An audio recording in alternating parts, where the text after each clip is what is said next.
베드로의 부인은 사복음서에 다 나오는 내용입니다. 유독 공간복음서에는 제자들 중에 베드로의 이야기가 많습니다. 물론 베드로가 제자들을 대표한다는 상징성도 있지만 무엇보다도 공간복음서는 마가복음을 기출해서 만들어졌기 때문에 마가가 베드로의 제자인 관계로 베드로의 이야기가 많은 것입니다.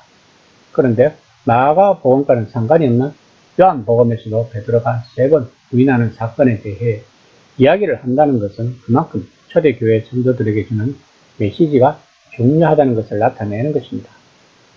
먼저 우리는 베드로의 심정으로 들어갈 필요가 있습니다. 베드로는 14장 28절에서 31절까지 호기롭게 예수님을 따라 물 위를 걸으려다 실패하고 구출당할 수밖에 없었던 굴욕의 순간이 있었습니다.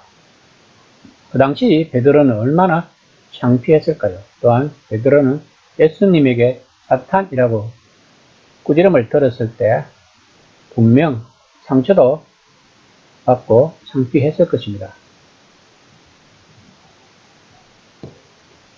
또한 베드로는 다른 제자들처럼 예수님이 예루살렘에서도 위대한 일을 행하시고 그것을 제대로 이용하지도 않고 결연하게 함정을 향해 가시는 걸 보면서 혼란스러웠을 것입니다. 그래서 베드로는 겟세마네에서 자신은 최선의 행동을 한다고 한 것이 예수님에게 도리어 꾸중을 듣게 되었던 것이었습니다. 베드로는 또 한 번 예수님을 실망시켰다고 생각했을 것입니다. 또한 그는 식사 때 마신 포도주 기운이 아직 남아있었을 것입니다. 베드로 또한 다른 제자들은 다 도망을 했는데 자신은 왜 예수님을 따라왔는지도 자신도 잘 모르는 상태일 수도 있었을 것입니다. 이런 상태의 베드로의 심정을 우리가 공감하면서 본문을 읽으면 좋을 것입니다. 26장 69절입니다. 베드로가 바깥들에 앉았더니 한 요정이 나와 이르되 너도 갈릴리 사람 예수와 함께 있었도다 하거늘.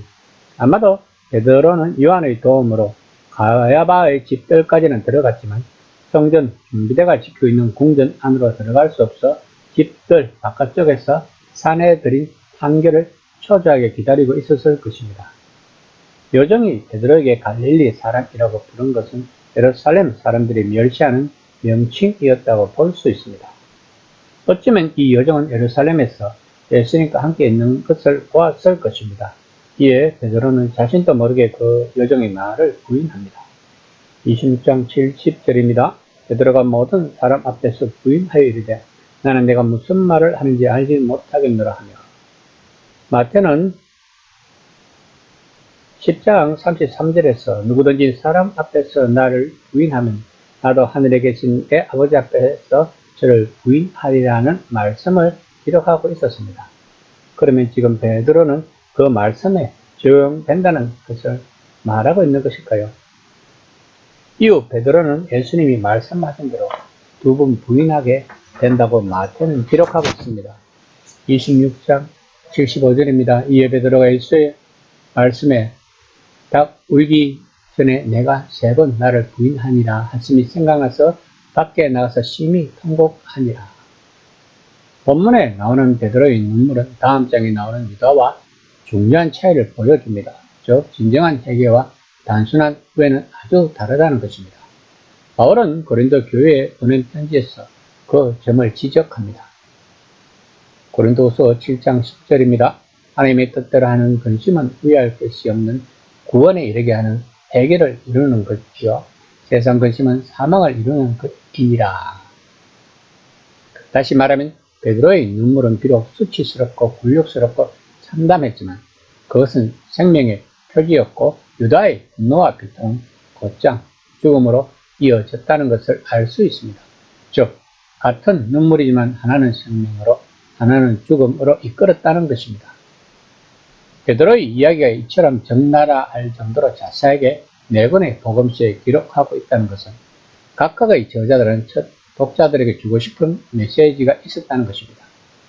그것이 무엇일까요? 물론 예수님이 가야바와 다른 사람들이 어떻게 생각하든 참 예언자였음을 보여주고 있었을 것입니다. 또한 초대교회의 지도자들의 겸손에 대해 상당히 많은 의미를 부여하고 싶었을 것입니다.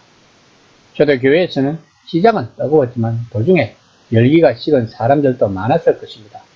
또한 반면에 위대한 지도자건 하찮은 여정이건 예수님을 부인하기보다도 신문과 박해와 고문과 죽음에 용감하게 맞선 사람들도 많았습니다.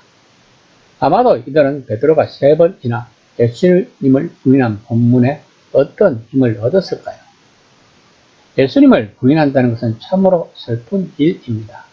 문화가 다르고 상황이 달라도 그날 밤 베드로가 섰던 자리와 오늘 우리가 설 수 있는 자리 사이에는 비슷한 면이 있다는 것을 우리는 삶을 통해서 잘 알고 있습니다.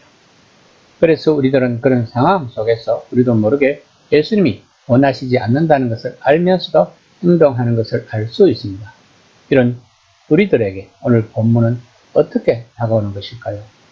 이 시간 나는 베드로가 3번 부인한 것을 어떻게 나의 삶에서 적용하고 있는지에 대해 한번 진지하게 생각해보는 시간이 되었으면 합니다.